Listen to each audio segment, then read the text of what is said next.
بسم الله الرحمن الرحيم.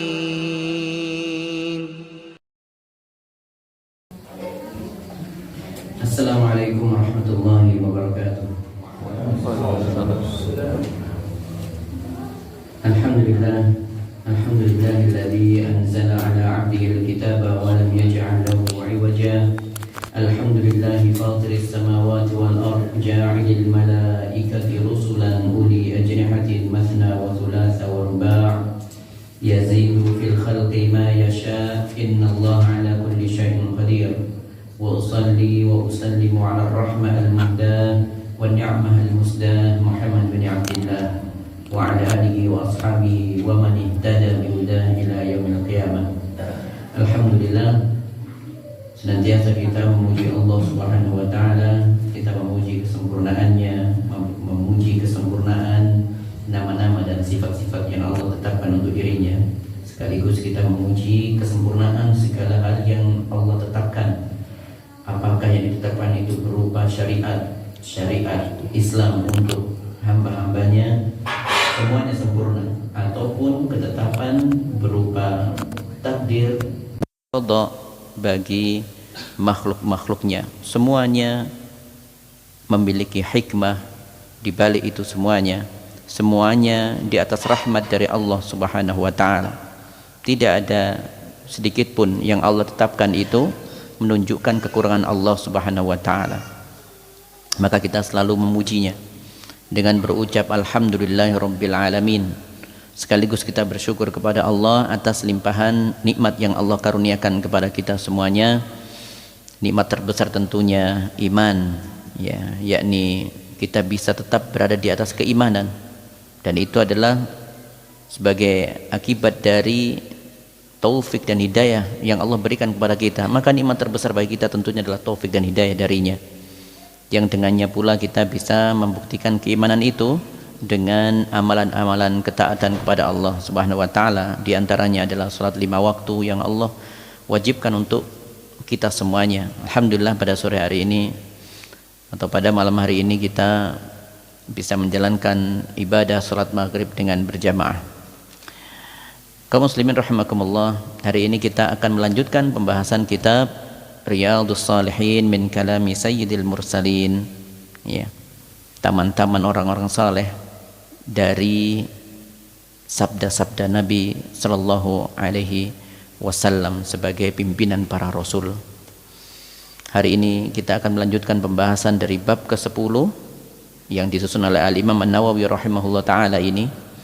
Judulnya adalah Babul Mubadarah ilal Khairat, yakni bab segera menuju kepada kebaikan.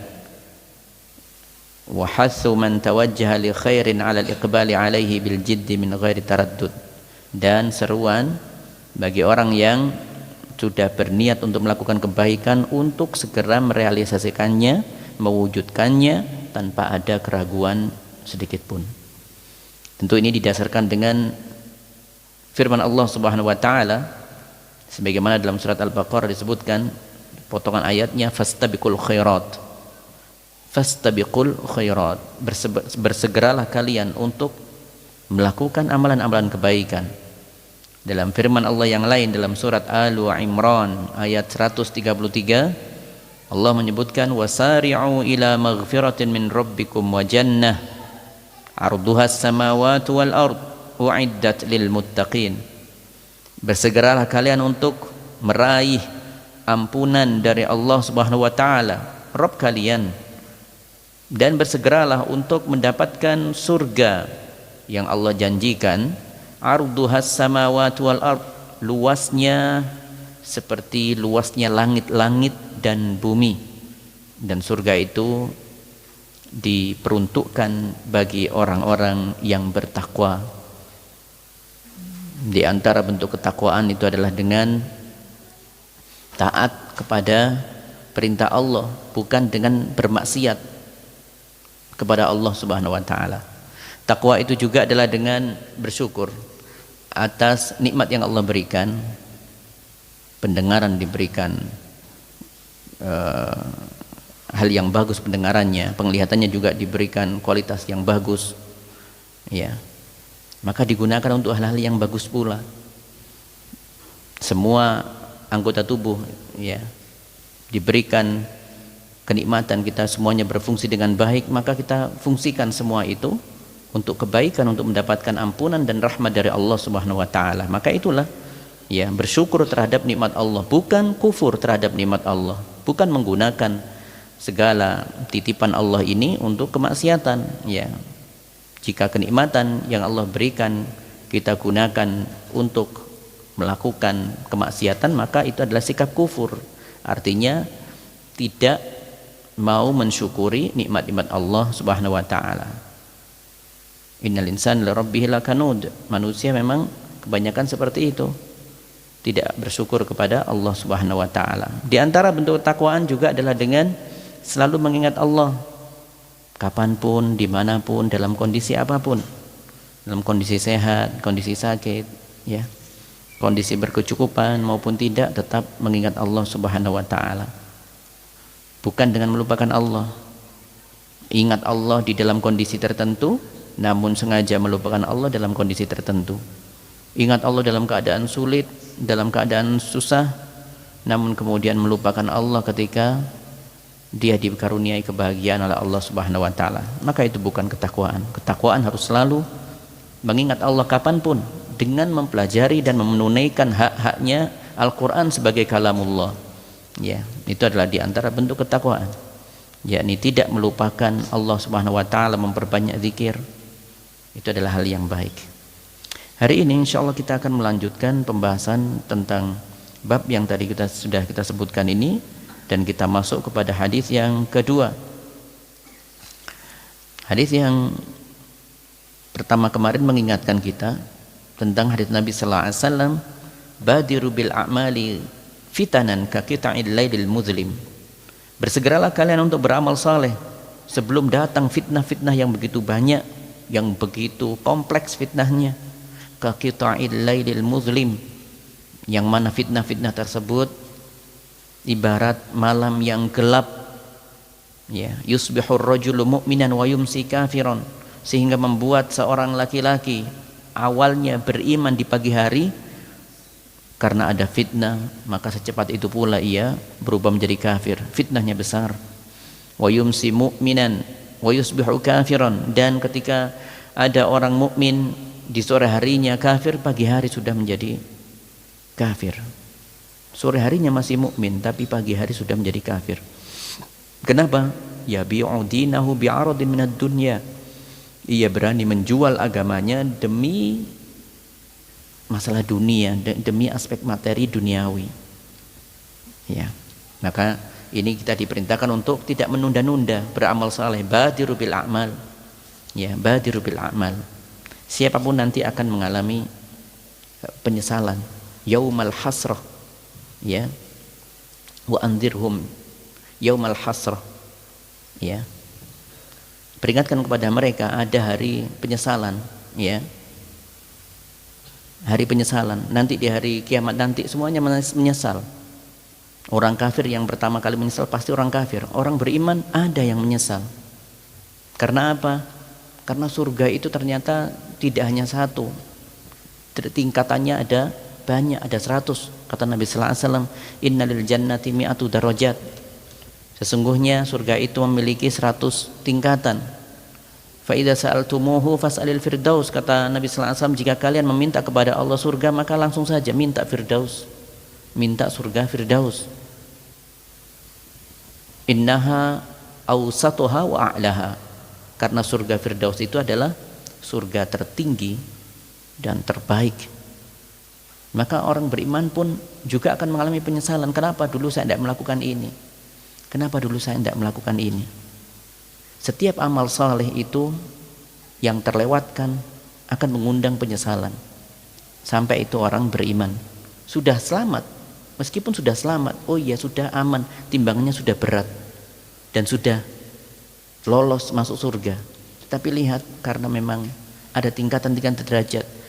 Kalau seandainya dulu saya melakukan ini, saya pasti akan mendapatkan derajat yang lebih tinggi dari ini ya. Makanya diantara hal yang disesalkan oleh orang ya ketika mengalami penyesalan, dan penyesalan itu pertama kali bukan di padang mahsyar, bukan. Di hari kematian pertama manusia, di situ sudah mulai menyesal, ya. Hatta idza jaa ahadumul maut, ya.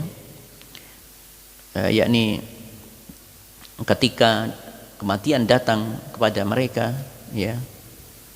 Ia berkata, Rabbirji'un, ya Allah, kembalikan aku, la'alli a'mal salihan fima tarak, supaya aku bisa beramal soleh dengan apa yang dulu aku tinggalkan. Makanya kaum muslimin tidak pernah memandang satu kebaikan itu dengan nilai ini kebaikan yang kecil, ini kebaikan yang besar. Tidak. Seorang mukmin selalu berusaha untuk meraih setiap kebaikan meskipun itu dianggap orang itu kecil. Ya. Bahkan seperti mengangkat tangan ketika takbir, ya, adalah sunnah Nabi sallallahu alaihi wasallam. Sah sholat itu tanpa mengangkat tangan itu sudah sah, iya. Tapi Nabi sallallahu alaihi wasallam memberikan contoh, yaitu sunnahnya adalah dengan mengangkat tangan. Banyak ada di antara kaum muslimin yang meninggalkan takbir, mengangkat tangan ketika i'tidal, sami Allahu liman hamidah, tidak mau mengangkat tangan. Saya tidak tahu kenapa seperti itu, tapi kenapa ada yang sengaja meninggalkan di sami Allahu liman hamidah saja, kok tidak yang lainnya, kok tidak, padahal hukum mengangkat tangan semuanya sunnah. Coba bayangkan saja dalam satu rakaat pasti ada satu i'tidal. Berarti setiap satu rakaat kehilangan satu angkat tangan sebagai sunnah. Kalau dia meninggalkan itu selama hidupnya, ya. Yang lain tidak ditinggalkan, dia dapat sunnahnya. Mengangkat tangan mulai takbiratul ihram, mau sujud, mau ruku, takbir dengan mengangkat tangan, ya. Maka yang ditinggalkan cuma satu saja misalnya, yakni di waktu i'tidal, karena mungkin ikut-ikutan ada orang yang melakukan hal itu tanpa ada kejelasan ini datang dari sunnah Nabi sallallahu alaihi wasallam atau tidak. Ia sudah meninggalkan satu sunnah mengangkat tangan. Itu kalau satu rakaat, sedangkan setiap hari minimal sholat 17 rakaat minimal. Itu kalau satu hari, bagaimana jika diakumulasikan sebulan? Bagaimana jika setahun? Timbangan amalnya yang harusnya lebih berat menjadi lebih ringan karena meninggalkan sesuatu yang dianggap remeh, ya, yaitu meninggalkan mengangkat tangan. Maka di hadis yang pertama sudah dijelaskan agar kita ini jangan sampai menunda-nunda, ya. Termasuk di hadis kedua nanti kita akan dijelaskan tentang sebuah hadis dari Nabi sallallahu alaihi wasallam yang berisi pesan untuk tidak menunda-nunda dalam beramal saleh. Semuanya akan menyesal dari kita sebutkan. Orang beriman pun menyesal ketika orang-orang yang hafiz Quran, yang punya kelebihan dan dikarunia Allah, diberikan rezeki oleh Allah bisa menghafalkan Quran, dimuliakan oleh Allah di hari kiamat nanti. Iqra warattil wartaqi. Baca terus, baca. Ya. Baca terus dengan tartil. Kamarattalta fid dunya, sebagaimana kau membacanya dengan tartil di dunia. Sebanyak ayat yang dibaca ketika di dunia, di hari akhirat nanti apa? Diminta untuk membacanya terus supaya tingkat derajatnya lebih tinggi, lebih tinggi, lebih tinggi. Itu bagi orang yang menunaikan hanya Al-Quran. Maka ada orang kaum mukmin yang tidak melakukan itu, jarang menunaikan hanya Al-Quran. Mereka akan menyesal dengan itu. Kok dulu saya tidak menunaikan hanya Al-Quran ya? Kok saya meninggalkan banyak tidak membaca Al-Quran ya? Mereka ingin, kok dulu saya tidak berusaha menghafal Al-Quran ya? Kok juz amma saja tidak saya hafalkan ya? Kok juz 9 juga tidak saya hafalkan ya? Itu ada penyesalan. Padahal itu perkara yang baik, ya. Bukan berupa pelanggaran maksud saya. Kalau pelanggaran disesali itu adalah hal yang ya, pasti, ya. Tetapi kalau kebaikan, ternyata kebaikan juga disesali karena dulu terlewati di dunia. Hari ini kita masuk ke hadis yang kedua. An Abi Sirwa'ah bikasri sin al-muhmilah wa fathuha, boleh juga di bawah Sirwa'ah, ya. An Abi Sirwa'ah. Ini Abi Sirwa'ah ini kunyah dari Uqbah Ibnul Haris radhiyallahu anhu. Beliau pernah bercerita, "Shallaitu wara'an Nabi sallallahu alaihi wasallam bil Madinati al-'asra." Dulu saya pernah sholat bermakmum di belakang Nabi sallallahu alaihi wasallam. Saat itu sholat asar, saya bermakmum waktu sholat asar di Madinah. Fasallama, singkat cerita sholatnya sampai selesai, kemudian beliau sallallahu alaihi wasallam mengucapkan salam, yakni salam sebagai penutup sholat, ya, salam ke kanan sudah sah, dan sunnahnya ditambah lagi salam ke kiri. Beliau selesai itu, summa qama musri'an, kemudian setelah ucap salam ia bergegas bangkit dari duduknya. Fatakhatta riqaban nas ila ba'di hujari nisaihi, kemudian melangkahi orang-orang. Jadi beliau posisinya imam, kemudian melewati makmum-makmum di belakangnya, ya, karena para makmum sudah sedang duduk, sehingga beliau seolah-olah melewati leher-leher mereka atau pundak-pundak mereka, gampangannya begitu. Jadi pundak-pundaknya makmum itu dilewati, ya. Dan saat itu menuju salah satu kamar dari istri-istrinya atau rumah dari istri-istrinya, segera pulang intinya. Fafazi'an nasu min sur'atihi, maka orang-orang pun heran saat itu, kenapa Nabi kok buru-buru seperti itu. Fakharaja alaihim, ya. Kemudian Nabi pun sallallahu alaihi wasallam menemui mereka, fara'a, dan ketika melihat makmumnya, ya, annahum qad ajibu min sur'atihi, mereka terlihat terheran, kenapa saya tadi bergegas. Jadi Nabi sallallahu alaihi wasallam melihat ada wajah, atau ya terlihat dari wajah mereka para makmum saat itu, bahwa mereka terheran-heran, kenapa ya, punya pertanyaan, ya, kenapa Nabi, ada apa dengan Nabi, kenapa kok sampai buru-buru seperti itu meninggalkan mihrabnya ketika selesai salat berjamaah. Qala zakartu syai'an min tibrin indana, kata Nabi sallallahu alaihi wasallam menjelaskan, saya tadi teringat sesuatu, min tibrin indana, bahwasanya saya itu punya emas, ya. Fakarihtu an yahbisani, saya punya emas di rumah dan saya tidak suka kalau ini menghalangiku, ya. Fa amartu bikismatihi, maka aku segera berinisiatif, ya, aku segera bertindak pulang ke rumah dan menyuruh orang-orang untuk membagikan emas yang aku miliki tadi. Jadi memang beliau memiliki emas untuk dibagikan. Disebutkan dalam riwayat yang lain lebih tegas, kuntu khallaftu fil baiti tibran minas sadaqah, saya punya yakni emas yang mau saya sedekahkan ada di rumah, tertinggal di rumah.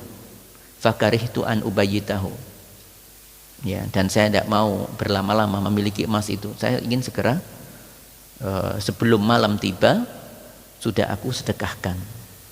Mari kita bahas pembahasan ini. Hadis ini diriwayatkan oleh Al-Imam Al-Bukhari. Dalam hadis ini disebutkan tentang bahwasanya Rasulullah SAW tadi seusai mengucap salam itu langsung digambarkan langsung bangkit. Habis assalamualaikum warahmatullah, assalamualaikum, kemudian beliau langsung berdiri, langsung melewati para jamaah yang ada di belakang beliau, di makmumnya itu dilewati begitu, ya, sehingga membuat para sahabat dan makmum, ya, kaum muslimin saat itu heran, kenapa tidak biasanya Nabi seperti itu. Karena Nabi sallallahu alaihi wasallam kebiasaannya seucap salam membaca zikir ba'da salat, seperti yang kita ketahui ajarannya, bahwa seusai membaca salam kemudian mengawali atau menutup ibadah agung salat itu dengan beristighfar, astagfirullah, astagfirullah, astagfirullah. Kemudian doa yang lainnya, Allahumma antas salam wa minkas salam, dan seterusnya. Nanti ada tasbih, tahmid, tahlil, ya, tasbih, tahmid, dan takbir, ya. Jadi ada subhanallah, alhamdulillah, Allahu akbar, ya. Itu yang biasa beliau lakukan seperti itu. Tapi ini kok tidak. Jadi makanya membuat orang-orang bingung saat itu. atau terheran-heran kenapa ada apa dengan beliau Nabi sallallahu alaihi wasallam kok buru-buru sekali ya, kok beliau terburu-buru, apa yang membuat beliau terburu-buru meninggalkan zikir yang biasa beliau lakukan. Ternyata disebutkan beliau teringat sesuatu. Tadi disebutkan saya mengingat ya, dzakartu syai'an min tibrin, saya teringat dengan emas yang ada di rumah. Ya, jadi ketika waktu sholat beliau teringat dengan emas yang sudah diniatkan beliau untuk mau disedekahkan. Hari itu beliau meniatkan akan mensedekahkan emas yang beliau miliki, tapi belum ditunaikan. Nah, hal itu ternyata manusia bisa lupa, ya. Maka kemudian ketika sampai sebelum sholat pun beliau masih lupa dan baru ingat ketika waktu sholat, ya. Oh iya, saya punya emas di rumah yang mau saya sedekahkan. Beliau lupa kok enggak saya bagikan, dan lupa beliau bisa jadi lupa kok enggak pesan ke istri-istri beliau. Biasanya kalau orang mau sedekah, ya nitip, nanti ingatkan ya Dek ya, nanti saya ini bagikan bersedekah ini dan ini, saya akan kirim ini dan ini. Itu biasanya dalam hal yang terjadi di rumah itu adalah kita manusia selalu minta tolong kepada istri kita untuk mengingatkan, biasanya seperti itu. Nabi pun tidak melakukan hal itu. Jadi betul-betul beliau lupa dengan itu, sehingga beliau mengatakan, na'am, fakarihtu an ubayyitahu, atau dalam yang disebutkan yang awal tadi, fakarihtu an yahbisani, sungguh saya tidak suka kalau hal ini menahanku. Menahanku maksudnya di sini para ulama menyebutkan di sana, di antaranya adalah Syekhul Islam Ibnu Taimiyah. Seorang ketika tertahan itu maksudnya adalah tertahan dari ketaatan kepada Allah Subhanahu wa taala. Tertahan dari khusyuknya dalam ibadah. Tertahan dalam masalah ketundukan kepada Allah Subhanahu wa taala. Sama dengan Nabi sallallahu alaihi wasallam tadi, ya. Pikiran beliau ketika sholat pasti terpecah saat itu. Terpecah di situ. Beliau sedang sholat, bermunajat kepada Allah, tiba-tiba Allah karuniai kembali ingatannya ketika saat itu bermunajat dengan Allah dalam ibadah yang agung, dalam ibadah sholat. Tapi intinya beliau lupa, dan betul-betul ketika ingat di waktu sholat itu pasti, ya, itu membuat pikiran seseorang ketika sholat itu berarti terpecah saat itu. Ya. Akhirnya pun beliau kemudian menunaikan sedekah itu. Beliau segera setelah ingat itu, beliau segera menunaikan hal itu. Jadi segera membagikan sedekahnya ketika beliau ingat. Ya. Artinya ketika sudah ingat waktu sholat, dan sholat itu tidak bisa dibatalkan, terutama sholat wajib. Ya. Wala tubtilu a'malakum, jangan kalian batalkan amal-amal kalian. Ya. Dan ini tadi konteksnya sedang sholat asar, harus diselesaikan sholatnya. Jadi kalau sudah orang takbiratul ihram untuk sholat wajib, tidak bisa dibatalkan, kecuali kalau ada berhadas misalnya, ya sudah harus dibatalkan, ya. Tapi kalau tidak ada hal yang urgen, ya, bahkan ketika dipanggil orang tua ketika sholat wajib tidak boleh. Dipanggil sama ibunya, dicari 3 kali, ya, di mana kamu, harus diam, tetap harus sholat, tidak boleh meninggalkan sholat. Berbeda kalau sholat sunnah masih boleh, berbeda kalau sholat sunnah, seperti kisah Juraij, ya. Juraij itu dipanggil mamanya 3 kali setiap hari, ya, sehari dipanggil tidak ada respon, kedua tidak respon, ketiga juga tidak respon hari ketiga. Maka sampai ibunya Juraij memohonkan doa kepada Allah untuk memberikan pelajaran, ya, semoga anakku diperlihatkan wajah-wajah wanita berzina, bukan untuk didoakan untuk berzina, enggak, karena zamannya saat itu melihat wajah pezina, melihat wanita yang nakal itu adalah sebagai bagian dari azab Allah. Maka ibunya mendoakan supaya Juraij diperlihatkan wajah-wajah pezina. Tetapi intinya saat itu beliau tetap menjalankan sholat, padahal beliau itu sholat sunnah. Kata para ulama menjelaskan Juraij saat itu sholat sunnah, tetapi tidak mau mendatangi panggilan ibunya, ya, sehingga membuat ibunya itu marah. Bayangkan sudah 3 kali, 3 hari, bukan 3 kali ya, 3 hari dalam 3 kali dalam 3 hari. Jadi setiap harinya itu memanggil anaknya Juraij itu 3 kali. Nah, Juraij sampai 3 kali tidak ada respon, pulang. Hari besoknya juga begitu, tidak ada respon, 3 kali pulang. Hari yang terakhir 3 kali tidak ada respon, ibunya marah saat itu. Akhirnya mendoakan untuk Juraij.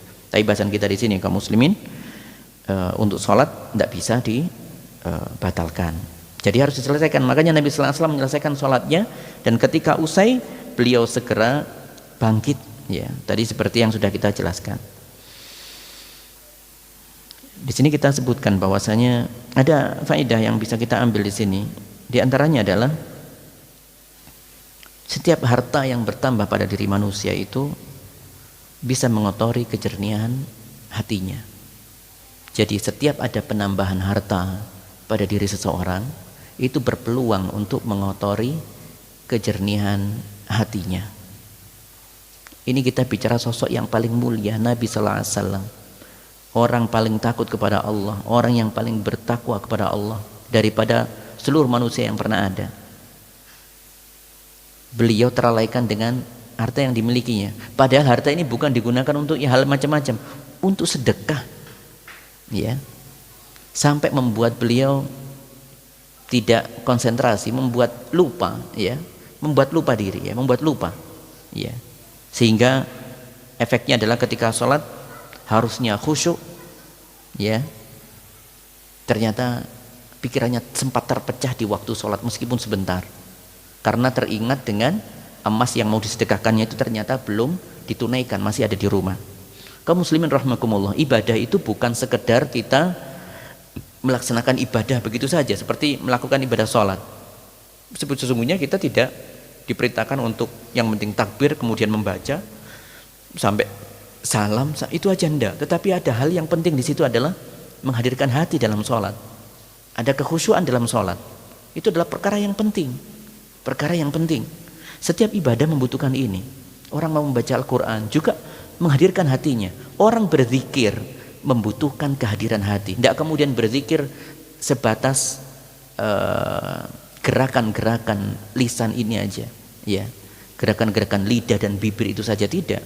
Tetapi di setiap ibadah itu membutuhkan kehadiran hati. Maka bisa jadi orang itu hilang darinya kekhusyuan, ya, dalam zikirnya, dalam sholatnya, ya, dalam bacaan Qur'annya, bahkan ketika dalam menjalankan ibadah haji dan umrohnya, ya. Itu kenapa? Karena teracuni dengan ini, ya. Kena kotoran-kotoran harta. Artinya harta itu berpeluang, ya, berpeluang, sangat-sangat berpeluang untuk mengotori kejernihan hati seseorang, ya. Sekali lagi kita bicara tentang sosok Nabi kita Muhammad sallallahu alaihi wasallam, ya. Beliau di situ waktu sholat, ya, sungguh sudah merasa tidak nyaman. Bahkan beliau ketika selesai sholat mengatakan, saya tidak ingin masalah ini menahanku dalam sholat itu dan dalam sholat-sholat yang lainnya. Karena kalau di asar saja seperti ini, bisa jadi nanti waktu maghrib juga akan menahannya, mikir nanti saya kasihkan ke siapa, nanti akan seperti itu. Intinya mengganggu kekhusyuan beliau dalam bermunajat kepada Allah Subhanahu wa taala. Apalagi kalau sampai menghalangi sholat 5 waktu sepenuhnya, ya. Sholat itu ibadah yang paling agung, ya, yang teragung, yang selalu kita laksanakan. Tidak ada keislaman kecuali dengan membuktikan iman itu dengan sholat, ya. Makanya masalah kekhusyuan hati, masalah yakni terganggunya hati kalau kebanyakan harta, ya, pada kondisi tertentu, ya, karena banyak harta itu berpeluang, sekali lagi berpeluang untuk mengotori hati seseorang. Di antara sahabat itu sampai berdoa, ya, agar dijauhkan dari banyaknya harta yang melimpah yang dapat memusnahkan ketundukan hatinya dan kekhusyuannya. Kita bukan dianjurkan untuk menjadi miskin, bukan.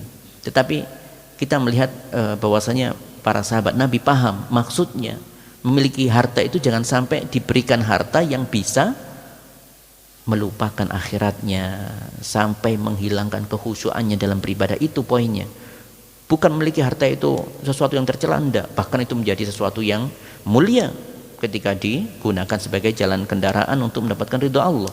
Ya. Seperti itu. Di antaranya Abu Darda, beliau pernah berdoa, ya. Allahumma inni a'udzubika min tafriqatil qalbi. Ya Allah, hamba berlindung kepadamu, ya, agar tidak kau pecahkan hati ini, ya. Wa ma tafriqatul qalbi. Apa itu pecahnya hati? Maksudnya apa? Kata beliau, an yudha'ali fi kulli wadin malan, ya, yakni diletakkannya, yakni harta yang melimpah setinggi bukit dimanapun aku berada.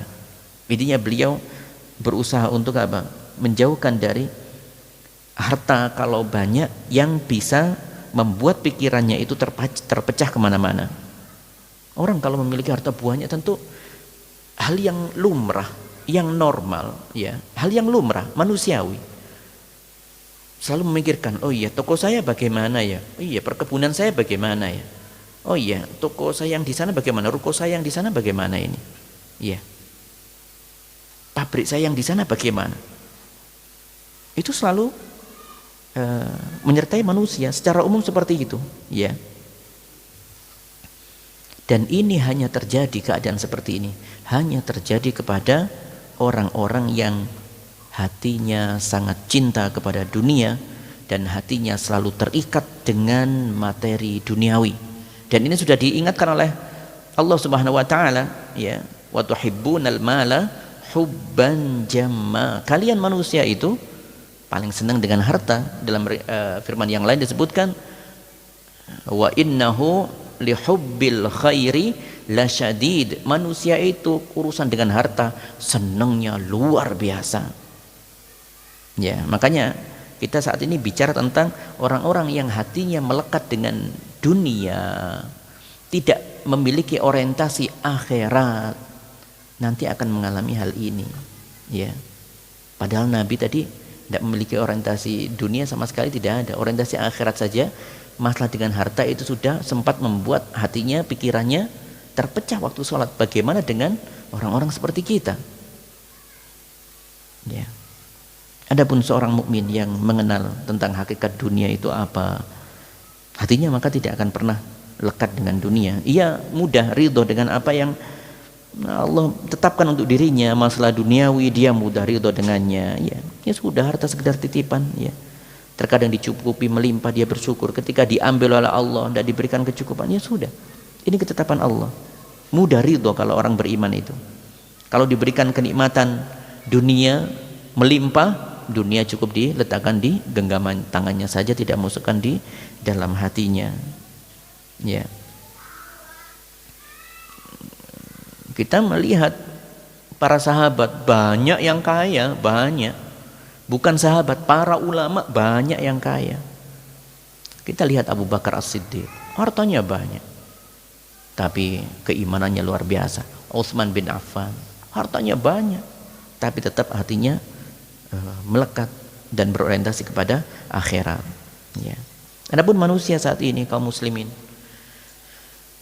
mudah tidak khusyuk dalam sholatnya, ya tentu karena pikirannya banyak terpecah saat ini, ya. Kenapa? Karena memikirkan masalah duniawinya, masih memikirkan syahwatnya, memenuhi syahwatnya, selalu memikirkan kenikmatan syahwat yang ada dalam dirinya, selalu itu. Makanya banyak kaum muslimin juga yang tidak belum bisa untuk menunaikan sholat dengan menghadirkan hati dengan sepenuhnya.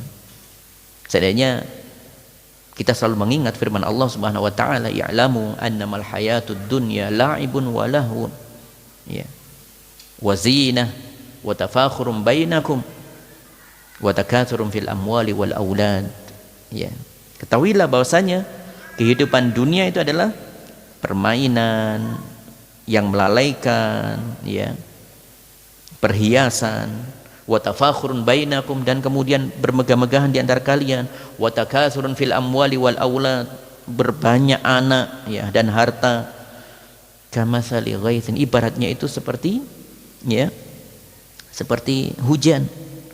A'jabal kuffar nabatuh, ada hujan turun kemudian menyirami kebunnya, tanah persawahannya, ya, kemudian menjadi pemandangan yang indah, ya, banyak buahnya. Summa yahiju fatarahu musfarra, kemudian setelah hijau indah kemudian tiba-tiba mengering, ya, mengering dan warnanya kuning, ya.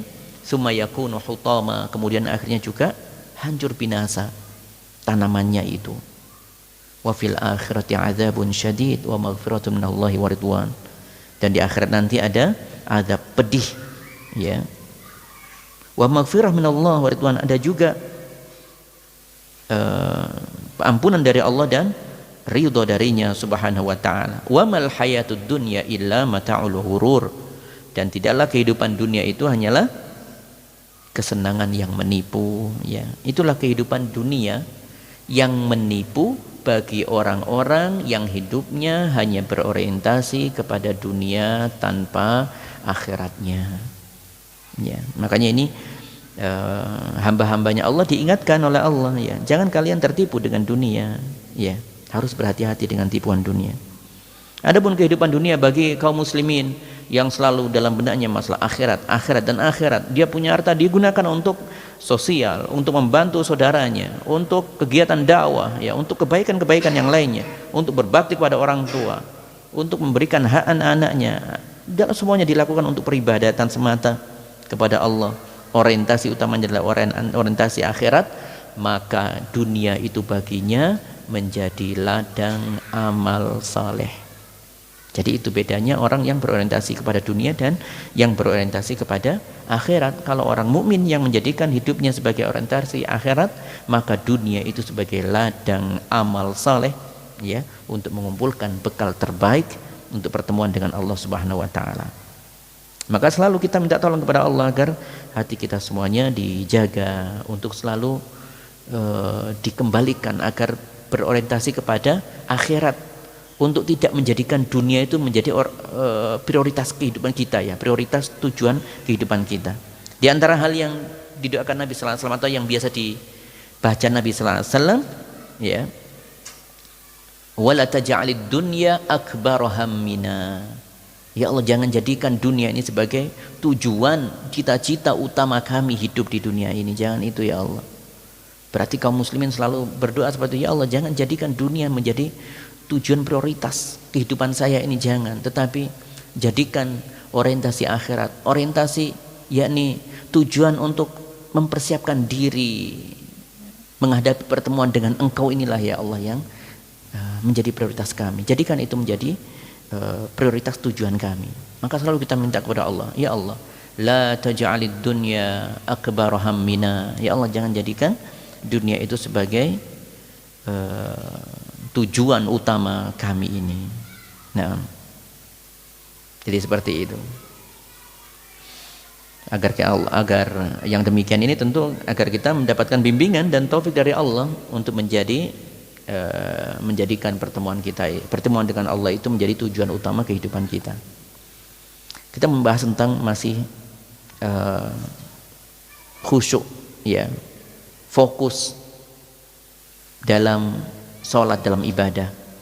Nabi sallallahu alaihi wasallam dulu pernah diberikan hadiah oleh Abu Jaham. Dikenal di dalam sebuah istilah itu ada hadis ambijaniyah. Ambijaniyah itu bicara tentang pakaian, ya, yang ada motif-motifnya. Itu adalah pemberian dari Abu Jaham kepada Nabi Muhammad sallallahu alaihi wasallam. Dan beliau Nabi sallallahu alaihi wasallam sangat menghargai orang yang memberinya.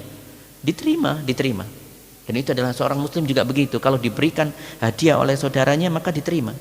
Tapi lihat di dalam hadis Bukhari Muslim disebutkan, Aisyah menceritakan, ketika Nabi sallallahu alaihi wasallam saat itu mengenakan pakaiannya ambijaniyah ini, pakaian dari Abu Jaham ini, Ternyata ada motif-motifnya, ada corak-coraknya, ada sedikit semacam gambar.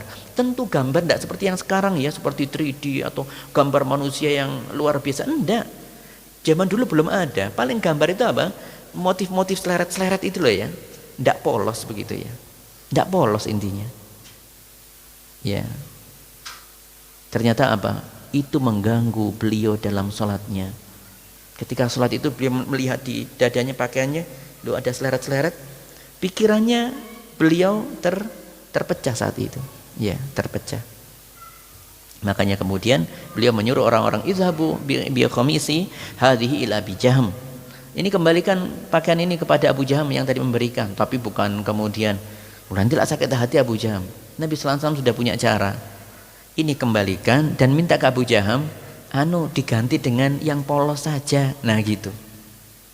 Jadi bukan apa sudah kasih ini kok nawar yonda ya.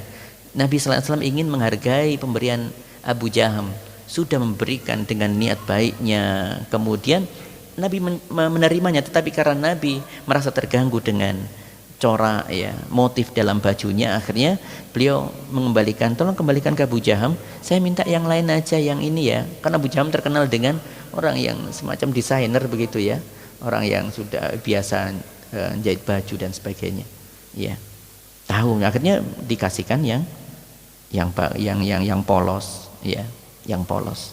Lah sekarang baju, masya Allah ya, banyak sekali yang gambar macam-macam. Kaos belakangnya tulisannya Ronaldo, wah, Messi, wah, belum lagi Spiderman, wah ya, wis, ya. Dengan bergambar-gambar yang lainnya. Tapi itulah kaum muslimin rahimakumullah, Nabi sallallahu alaihi wasallam saja merasa terganggu dengan masalah itu. Kemudian hal yang bisa kita ambil juga di sini bahwa orang kalau ada terbesit ingat masalah dunia itu tidak sampai membatalkan sholat ya, enggak. Nabi sallallahu alaihi wasallam tetap sholat tadi. Ini sosok Nabi, orang yang paling bertakwa, orang paling khusyuk dalam sholatnya.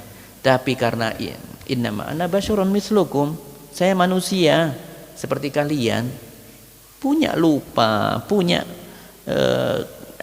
pikirannya terkadang terpecah, biasa.